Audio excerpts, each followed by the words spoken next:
So the sixth quarterback goes now in the first round. Bo Nix being drafted by the Denver Broncos at 12 overall. A little surprising, but I mocked Bo to the Broncos. He was minus 160 or minus 170 to be drafted by Denver at one point, I believe, on FanDuel or DraftKings. So it's not completely surprising, but also a little eyebrow raising to see a quarterback that a lot of people were thinking was a late first round guy, maybe even a second round quarterback. But we always see this with quarterbacks. They rise up the draft boards, and teams are starting to get a little desperate in this draft. You could sense it. In Denver, at the end of the day, we all knew that Sean Payton was not going to roll out Jarrett Stidham and Ben DiNucci next year. There would have to be someone to come in. And by the time Denver was picking, with 5 quarterbacks off the board, maybe they liked Penix or JJ McCarthy, but with them gone, of those top 6 quarterbacks, you knew they wanted at least one of them. Otherwise, you're waiting until Spencer Rattler or someone. And how much faith do you really have if you're going to have to wait for a guy like that? So I do think Denver, a little bit of desperation there at the quarterback position. But of course, they also probably liked him enough to make the pick because there's so many defensive players on the board. And they have some glaring needs, especially cornerback. They would have had their pick between Mitchell and Arnold. But at the end of the day, sort of like the Vikings as well, you have to keep throwing darts and find your guy at some point. And if Denver didn't take Nix, they weren't going to get him with the way this draft was falling. Even if they traded back up later, he might have gone to Vegas for all we know. So I don't mind the pick there. I think Bo Nix is the 12th best player in this draft? No.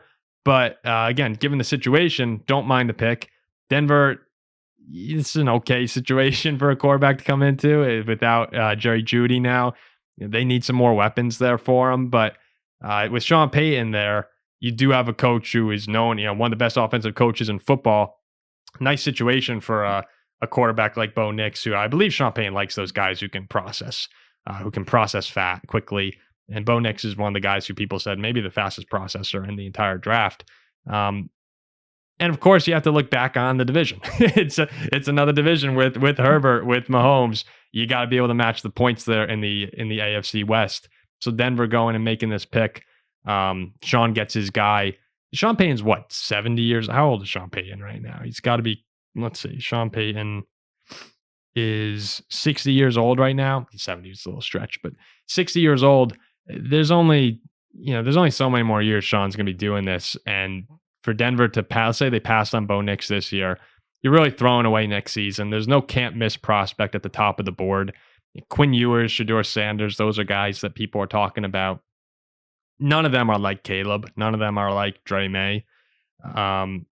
So I do think that taking Nix here gets that process started. And hey, if Nix comes out and just sucks, you can always draft another guy. It's not like you have to be stuck to him for the rest of Sean Payton's time here, despite being 60 years old. So I at the end of the day here with Bo Nix, a little surprising, but like I said, given the circumstances, given how everything had fallen for Denver, with no more quarterbacks really left on the board or those top end quarterbacks, I think this was also, I'm fine with this pick. If I'm a Broncos fan, I walk away.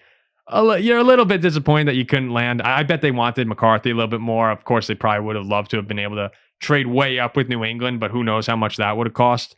But you can't be too disappointed to have a quarterback. It's always exciting when you get one of these guys.